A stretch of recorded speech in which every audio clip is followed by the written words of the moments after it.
Obviously, this is going to be the big topic of the day. Especially because in the United States, the whole situation involving the border and American airspace is having a big impact. And all the evil, the barbarity that was done against Felipe Martins to see if they could get him to make a plea deal that would implicate Jair Bolsonaro and get him arrested, right, my friends? It all went through one name, a wicked man, a guy who will pay dearly, because let's say, if the most powerful are in a tough spot, imagine a nobody. Imagine a nobody. We're talking about this guy here, this guy, a nobody, he's a nobody. Who was used. Because it never crossed their minds that things would change. So he did and undid things, lied, he's a wicked man. Now things are getting complicated for him. Very serious accusations are coming in. He's being reported over there in the United States of America. It's over for you, Amado. You will be arrested. You will be arrested if you leave the country. I doubt it. I doubt he has the courage to leave the country today. I doubt it. He can never leave Brazil again. And there's one detail. If he hasn't lost his visa yet, okay, I believe he can't enter the United States of America anymore. It hasn't been made public yet. In the United States, they're using this against many people. If someone is famous, they announce, you're not allowed in. Now, if someone is irrelevant, a nobody like him, a nobody, a Joe Cookie, with all due respect to cookies. Yeah, they don't say anything or let you know to leave them at the... Suddenly, no, he's on alert. He knows things aren't going well for him. I believe he won't even risk trying to go to the United States. But if suddenly he wants to go to Argentina or wants to go to Europe, and in France, where they think that in France they can do anything, he'll get caught. I'll show you everything. Things are really heating up. Leandro Ruschel, posted this on his pages, right? Guilherme Amado is the key figure in the setup against Felipe Martins. The informant, Eduardo Taliaferro, accused the newsroom activist, Guilherme Amado, of having participated in the operation that resulted in searches, seizures, and censorship against right-wing businessmen, who were accused of supporting a coup in a private conversation. It wasn't just Felipe Martins. This nefarious guy here made life difficult for several innocent people. Against Luciano Hang, against those businessmen who pay a ton of taxes and create millions of jobs. And here, look, Didi. Here is the first exile recognized in Europe, in Poland. He is in Poland. In other words, we are in a dictatorship. He is an internationally recognized political exile, Didi, the great Didi. A fellow countryman of Dad from Bahia, Guilherme Amado, can't escape the Felipe Martins case unscathed. One of the greatest journalists in Brazil, if not the greatest internationally, an international correspondent, a person of great caliber, international champion, Olympic champion. For me, I'll be honest, right? We were young, a little younger. When the volleyball muse, sorry, Ana Paula, but we always were, right? Galvão Bueno used to say it, right? And the muse of journalism, the muse of Brazilians, because you are someone we have infinite admiration for you, Ana Paula, for everything you are doing to save our country there in the United States. I'm a big fan, yeah. My whole family, we have a lot of affection. It was really great to spend our youth following the wonderful examples from sports that you brought us. We also come from sports, right, my friends? We're really happy to know that an honorable person like him is on our side. And Ana Paula said, he won't. Didi said, Guilherme can't get away unpunished in this Felipe Martins case. Ana Paula, he won't. Why Ana Paula has information that we don't have? Ana Paula is friends with congressmen, senators, American representatives. Amado. You got screwed, baby.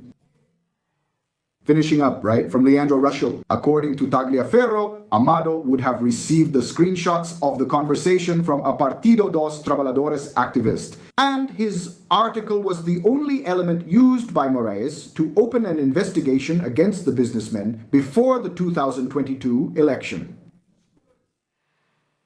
In other words,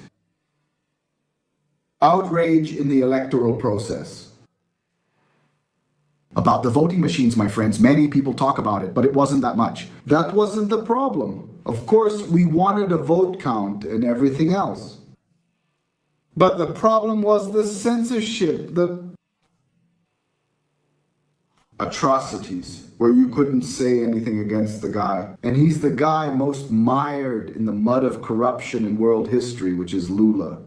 He benefited from that.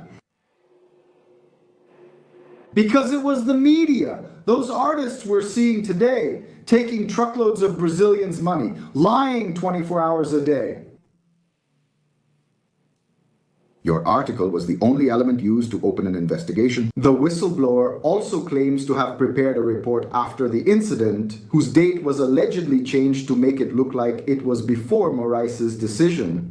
Now, in light of the confirmation by the United States Customs and Border Protection Service that Felipe Martins' entry record was tampered with to justify his arrest, and considering that Guilherme Amado was the first journalist to publish the false information, the inevitable question arises: who gave this false information to the journalist? Who gave it? Martin's entry was recorded during the investigation, then he vanished. This is going to mess things up for him, okay? You're in trouble, man. You're in trouble. You don't even know how delicate your situation is. Do you think Powerful is going to save you at the last moment? They won't even be able to save themselves. Not even themselves. Things start to stink and really stink. Now, what we're saying here, my friends, is that there are inevitable things that are right there. I have an audio here from Alexander Garcia. I'll show it to you. They think that they were going to turn this into Venezuela, but they won't. Did you notice the similarity to Brazil? Maria Corina left Venezuela and went to the United States to denounce the lack of freedom, the dictatorship, the impositions, the lack of rule of law, and due process. And then she was considered a traitor. Maria Corina was the main candidate to replace Chavismo, but she was declared disqualified, ineligible. And what about the other similarity? Look, listen to the references that the Nobel Peace Prize office made when they announced it and wrote on social media. It was for the fight for democratic rights and for a just, peaceful transition from dictatorship to democracy. Keeps the flame burning, the flame of democracy, in the midst of growing darkness. It may remind many Brazilians, and on the other hand, also remind those Brazilians who follow the examples of Chavez and Maduro. Do you understand now, my friends, why? Do you see now why I played this audio from the father of journalism in Brazil? Augusto Nunes and Gusso are with the Father in heaven. Yeah. The same thing. What they did to Maria Corina, so many candidates in Venezuela, Maduro, is what they did here against President Bolsonaro. What they did in Bolivia there with Janine, who has now been released after the right-wing candidates are going to the second round in Bolivia.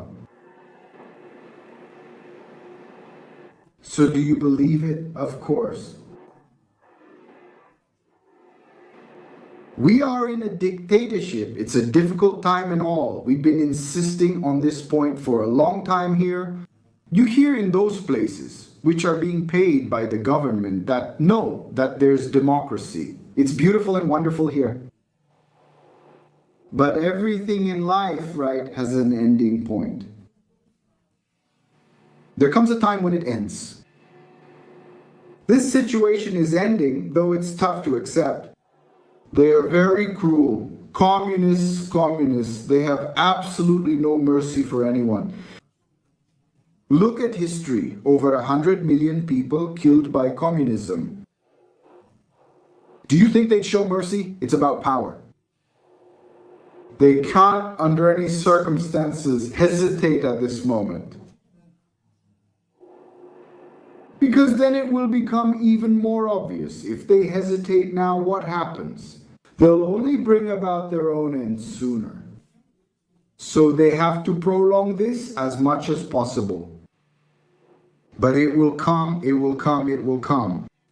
They have no way out. There isn't. We see this whole situation that they're doubling down and all that. This moment is ending. It's ending. Now, just imagine, like I said at the beginning, if it's hard for the powerful, just imagine for a nobody like Mamado. That since 2019, he has been relentlessly persecuting President Bolsonaro. His first report against Bolsonaro was in 2019. Since I make many videos here, longtime followers know, I know it all. President Bolsonaro had ordered the tires to be changed on the cars that took him to places, right? Today, Ignacio and the lady, they only ride in That's how they get around from where they live, only by helicopter. They even had a helipad built there, right? Everything is set up because Janja only travels by helicopter. And President Bolsonaro doesn't check it out. So he had the tires changed. They were already worn out, old. The tires were bald. When he took over from Temer's administration, the guy tried to make Bolsonaro look like a criminal because the government had ordered the tires to be changed on the car that President Bolsonaro used. That was the first one. He was at Epoca magazine. Epoca magazine closed down. He was fired. Then the magazine closed. But he had already been fired before that. He went to Metropolis and Metropolis let him go. He's at that Chupalula Institute. That's where he'll pay the price. Sooner or later, Amado. Just wait. All the evil things you've done, you'll pay dearly for them. Do you often share this video? The time is near. Okay? Smash that little finger here. It helps engage those who come to be part of our family here on the Paisifilos channel. I'll be back soon with more news and information here on our favorite channel.